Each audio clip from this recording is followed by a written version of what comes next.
Well, welcome back to TV5 News at 9. We are here with one of our favorite and most informative segments, Education Matters. And we're here with Dr. Craig Douglas. Dr. Douglas, it is so good to see you. How are you doing today? Good morning. You're too kind. I'm doing well. Thank you. Yes, glad to have you as always. So today we are talking all about what makes an outstanding teacher. Now, last week on CBS This Morning, you might have seen First Lady Jill Biden surprise a Nevada educator with the honor of 2021's National Teacher of the Year, which is an awesome achievement. Dr. Douglas, what do you think it meant to the First Lady, who is an educator herself, to present such a topic or award? It was terrific. I was actually on the treadmill at the Saginaw YMCA when I saw it air, and it was very emotional. The honored teacher, Juliana Altabay, a special ed teacher in Las Vegas, Nevada, teaches students as young as preschool all the way up through 5th grade. Very talented. She was overcome with emotions when she saw the First Lady. Yeah.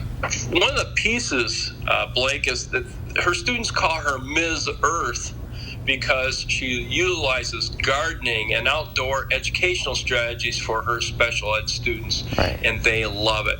So it was a very deep and moving experience. Gail King cut to her classroom live.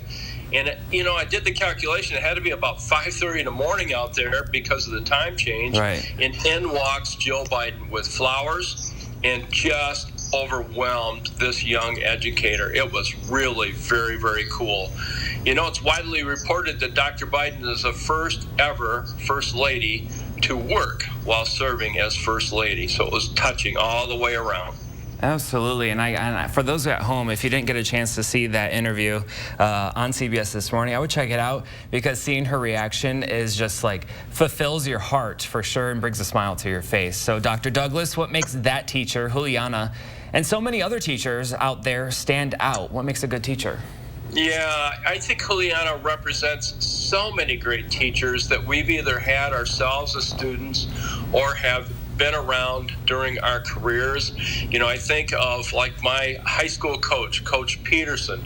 He and his wife, Sue, were dedicated teachers at Concord High School when I grew up there back in the late 60s into 1970 when I graduated. Great role models for me back then, and they continued to be. In fact, I have a date to play golf with both of them this week, later in the week, so we're still in touch.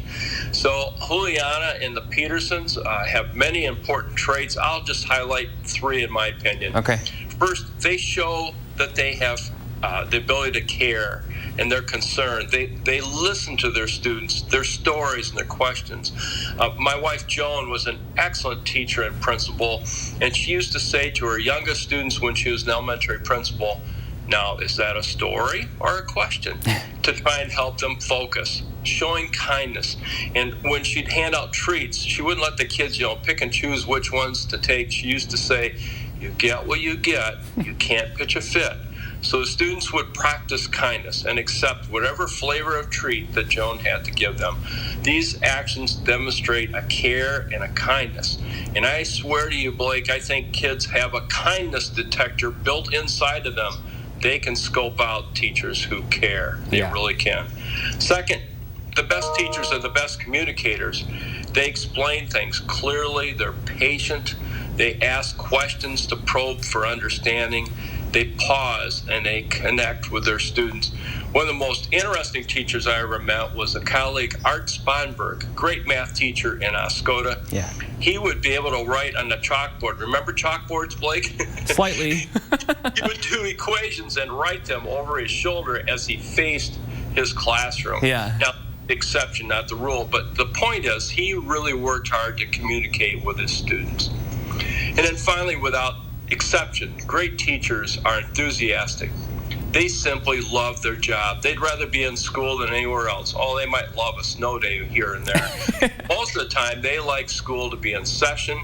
They might be a little bit wacky in some ways. They might sing or tell stories or corny jokes, but they spark creativity by their enthusiasm, and that enthusiasm spreads to their students. So in honor of Juliana, our Teacher of the Year, Ms. Earth, Dr. Jill Biden, our First Lady, the Petersons, my wife Joan, Art Spanberg, all are great teachers. they all show a sincerity that is exceptional. And during this pandemic, how crucial has that been for our best teachers to step up and do acts of heroism, really, in the middle of this COVID-19 outbreak? You know, Dr. Douglas, I really got to give it to them because I know it also takes a lot of patience to be an educator. So they definitely had to have a lot of patience this past year. Dr. Douglas, anything else that you want to tell us before we go? No, I echo your comment about the patience. When you think about the teachers today have been remote, right? Yeah. Then in person, then remote again, then in person, remote again, back and forth, almost a ping pong ball of activity. And they've just kept going ahead, keeping their head down, working hard, and that's rubbed off on their students, I guarantee it.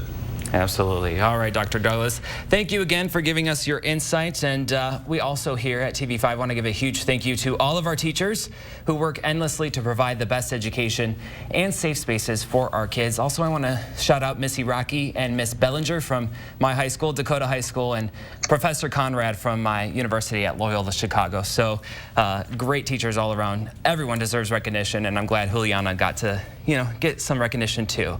So if you want more information about today's topic, just check out the School Source page on WNEM.com.